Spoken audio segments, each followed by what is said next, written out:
Why do we let ourselves be so affected by the opinions of others? Why can a simple comment make us doubt ourselves?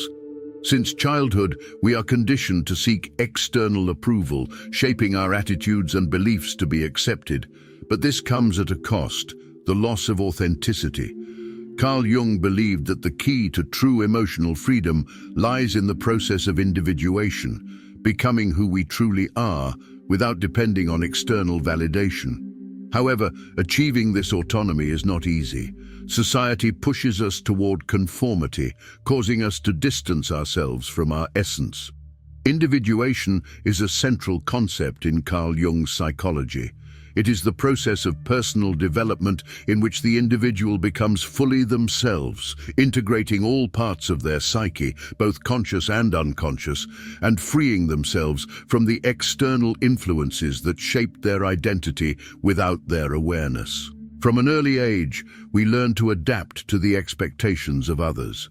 Parents, teachers, friends, and society teach us what is right and wrong, what we should desire, how we should behave.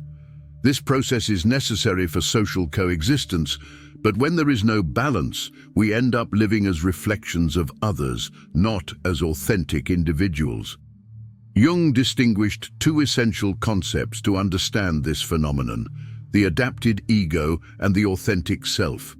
The adapted ego is the part of the personality that conforms to social rules and conventions, seeking acceptance. The authentic self, on the other hand, is our true essence, the core of our identity, which often gets buried under layers of external conditioning. The problem arises when the adapted ego takes full control, causing us to live to please others without even questioning whether our choices reflect our genuine desires. This generates an internal emptiness, feelings of frustration, and a constant sense of disconnection from ourselves. Individuation, then, is the path to reclaiming this authenticity. But it is not a simple process. It requires self-awareness, the courage to confront imposed beliefs, and the willingness to integrate parts of the psyche that have been repressed. When a person does not undergo the process of individuation, their identity becomes fragile and highly influenceable. Instead of acting based on their own values and convictions, they react to the environment, shaping their opinions and behaviors according to what others expect. This makes them vulnerable to criticism, rejection, and manipulation. The need for external validation can create constant anxiety. The fear of displeasing others leads to self-censorship, preventing the person from expressing what they truly think or feel. In more extreme cases, the relentless pursuit of approval can result in emotional exhaustion, as any form of disapproval is interpreted as an attack on one's very identity. Some signs indicate when a lack of individuation is present: difficulty saying no, a tendency to constantly compare oneself to others, the need to justify every choice, fear of being judged, and a persistent sense of emptiness, as if something essential is missing. Relationships also suffer from this absence of self-identity. When a person lacks clarity about who they truly are, they become emotionally dependent, waiting for others to define their worth and purpose.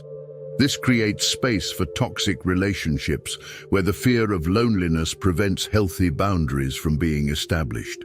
Throughout life, many people try to resolve this discomfort by seeking new identities in ideologies, social groups, or superficial labels. But without a real process of self-discovery, any attempt to fill this emptiness will be temporary. Individuation is not just a philosophical concept, it is a psychological need for those who want to live fully and authentically. Individuation begins with a fundamental step: bringing to consciousness what is hidden in the unconscious. Jung believed that much of who we are is buried outside of our perception, made up of repressed traumas, unexplored desires, and inherited behavior patterns.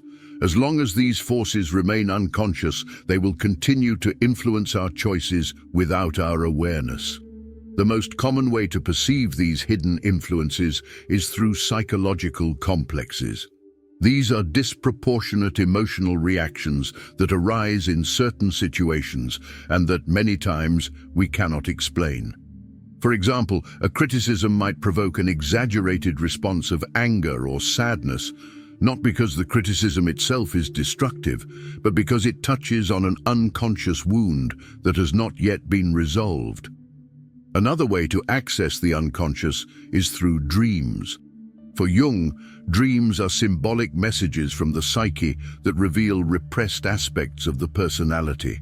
Ignoring them means wasting opportunities for self-knowledge.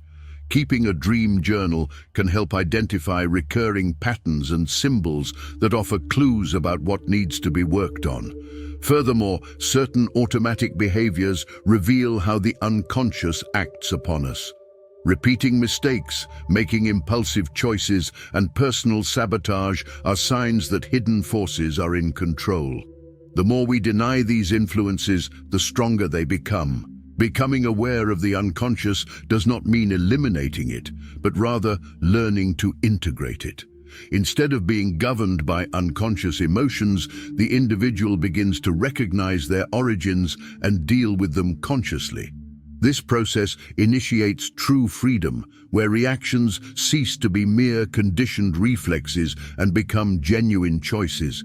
No individuation journey can be complete without confronting one's own shadow. Jung described the shadow as the part of the psyche where the repressed aspects of the personality are stored, impulses, desires, fears, and characteristics that society or we ourselves deem unacceptable. The problem is that ignoring it does not make it disappear. On the contrary, the more repressed it is, the more power it gains over our actions. The shadow manifests in moments of uncontrollable anger, hidden envy, excessive judgment, and behaviors that seem to slip beyond our control. Often we see it projected onto others, condemning in them what we cannot accept in ourselves. When someone deeply irritates us without a logical reason, it may be a sign that this trait also exists within us, but is being denied. Accepting the shadow does not mean surrendering to destructive impulses, but rather recognizing them without guilt or denial. A practical way to do this is by observing intense emotional patterns and questioning where they come from. When there is an exaggerated reaction to a situation, what is really being threatened? What part of us is trying to express itself but has been silenced by years of repression? By integrating the shadow, we stop being its prisoners. Instead of acting impulsively or repressing emotions until they explode, we can channel this energy consciously. Anger can transform into assertiveness. Envy can reveal genuine desires that need to be pursued, and fears can become guides for self-knowledge. Individuation requires this courage, to look within without filters and accept the totality of who we are. Only then can we move toward a true and unshakable identity. Building emotional autonomy is, without a doubt, one of the most challenging stages of individuation. Throughout life, we are conditioned to depend on others for validation and emotional security. This creates internal fragility, where our peace of mind depends on external factors, such as the approval of friends, family, or colleagues. However, true emotional freedom arises when we can separate our self-esteem from the opinions of others and cultivate a robust sense of identity that remains unaffected by external circumstances. Emotional autonomy begins with the understanding that no one can make us feel anything without our consent. The emotional reaction we have to an insult or criticism, for example, is ultimately our choice. This does not mean that the words of others have no impact, but rather that we are responsible for how we choose to respond to them. Practices like mindfulness can be crucial for developing this autonomy. When we train ourselves to observe our thoughts and emotions without fully identifying with them, we begin to realize that we are not our feelings, but rather the consciousness observing them. This detached view allows us to react in a more balanced and conscious way, without falling into automatic patterns of defense or aggression. Another strategy is the development of a strong internal self-esteem. This involves creating and practicing personal values that are unshakable regardless of external circumstances.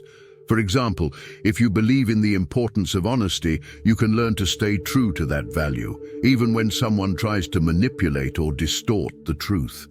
By strengthening our emotional autonomy, we become the rulers of our own reactions and feelings rather than slaves to external expectations.